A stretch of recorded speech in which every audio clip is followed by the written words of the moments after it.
रही है। सोचने की बात है। बाबा भीमराव अम्बेडकर की बात अगर लोकसभा में किसी उठाने का काम करते हैं, दलितों की बात, पिछड़ों की बात, गरीबों की बात, बेजुबानों की बात, बेधारक अगर लोकसभा में कोई उठाने वाला हिंदुस्तान में कोई शख्स है तो सिर्फ और सिर्फ वैसी है। कहिए क्यों? राजनीतिक पार्टियां मुझे सत्ता में भागीदारी देगा, हम उसके साथ रहते हैं। बहुत से लोग कहते हैं कि अति पिछड़ा समाज के लोग, दलित समाज के लोग, आओ हम तुमको साथ हैं। वोट तो लेते रहे हैं 78 सालों से, लेकिन जब सत्ता में भागीदारी करने की बात आती है तो पीछे हट जाती है। तो मैं अति पिछड़ा समाज से आता हूँ, वंचित समाज से आता हूँ, तो मैं इसलिए इसमें जुड़ा हूँ कि अगर वंचितों समाज को अगर सत्ता में। डेली कास्ट में मैं आपके साथ मोहम्मद अहमद। 2024 का उपचुनाव विधानसभा बिहार में बढ़ चढ़ के लोग हिस्सा ले रहे हैं। एक तरफ से हम गुजर रहे हैं तो कहीं ना कहीं देखा कि एमआईएम का एक जनसंपर्क चल रहा है एक मोहल्ले में।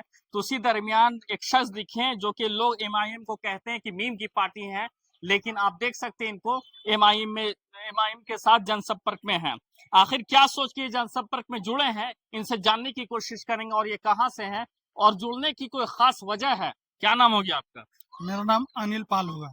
अनिल पाल जी, क्या सोच के आप एमआईएम में जुड़े हैं और जनसंपर्क कर रहे हैं डोर टू डोर? तो कहीं ना कहीं एमआईएम को कहा जाता है सिर्फ मीम की पार्टी।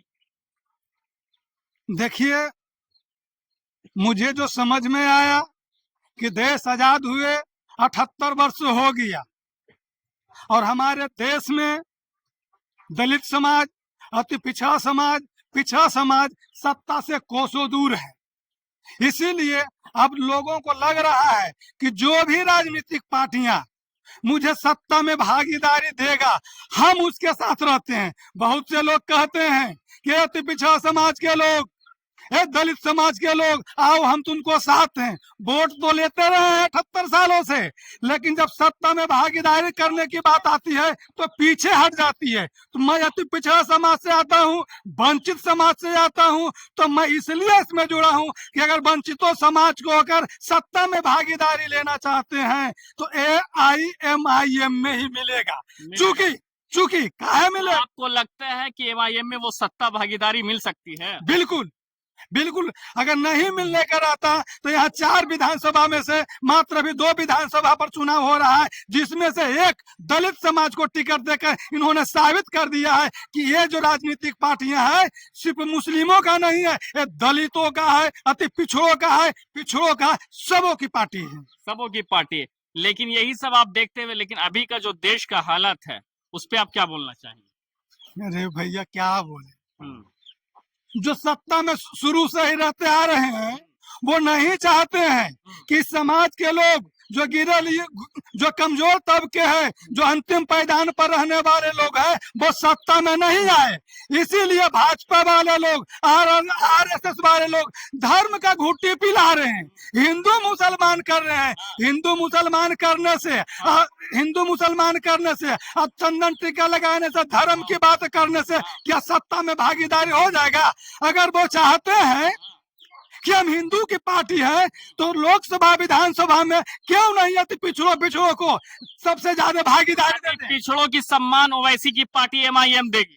बिल्कुल देगी और दे रही है। सोचने की बात है। बाबा भीमराव अम्बेडकर की बात अगर लोकसभा में किसी उठाने का काम करते हैं, दलितों की बात, पिछड़ों की बात, गरीबों की बात, बेजुबानों की बात, बेधारक अगर लोकसभा में कोई उठाने वाला हिंदुस्तान में कोई शख्स है तो सिर्फ और सिर्फ वैसी है। कहिए क्यों? जहाँ धर्म की बात आ जाती है, वोट लेने की बात आ जाती है, तो धर्म के नाम पे हिंदुस्तान का जितना राजनीतिक पार्टियां कर निकट आती है। लेकिन ओवैसी साहब एक ऐसे नेता है जो वोट दो या ना दो, धर्म हमारे धर्म को हो या ना हो, लेकिन जब किसी बेजुबानों को, अति पिछड़ों को, दलितों पर शोषण होता है तो लोकसभा में बेधड़क आवाज उठाते हैं। इसीलिए लोग उसके साथ जुड़ रहे हैं हम लोग।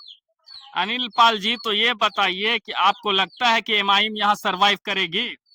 इसमें भी आपको कोई शक लग रहा है? हमको ना शक लग रहा है, जनता को कुछ लग रहा होगा ना। ऐसा बात कर रहे हैं। अब जो है बाबा भीमराव अम्बेडकर जो पढ़ने का अधिकार दिया है, लोगों पढ़ा लिखा है, उसे भी अब राजनीति का भूख जगा है। वो भी देख रहा है कि कहाँ भीड़ है और कहाँ भीड़ नहीं है। बड़ा कद्दावर नेता लोग खड़ा हुआ है। बड़ा कोई नहीं है, छोटा है। सब छोटा है। बाबा भीमराव अम्बेडकर बोले हैं कि रानी का पेट को मैंने ऑपरेशन कर दिए हैं, जनता जिसको वोट देगा वो राजा होगा। तो यहाँ की जनता पढ़ा लिखा जो है चुपचाप टुकुर टुकुर देख रहा है, और जखने समय आवेगा ने टी टी इस पे- पतंग पतंग पर लगावेगा ने, तब समझ में आवेगा कि कौन दबंग है, कौन मजबूत है, कौन पैसा वाला है। सब फेल हो जाएगा, पतंग जीत जाएगा। आपने देखा ये अनिल पाल जी हैं, ये आपको कहीं ना कहीं एमआईएम पार्टी के तरफ से हैं और जनसंपर्क डोर टू डोर कर रहे हैं। लेकिन ये देखना है कि जिस तरीके से दावा वादा कर रहे हैं कि दलितों की आवाज अगर कोई उठा रहा है तो वैसी की पार्टी उठा रही है, यानी एमआईएम। अब देखते हैं, ये चुनाव का रिजल्ट बता देगा कि किस तरीके से चुनाव का प्रक्रिया और जिस तरीके से रुख अपना रहे हैं लोग, वो सारी चीज पता चल जाता है। देखते रहिए द टेलीकास्ट में आपके साथ मोहम्मद अहमद। धन्यवाद।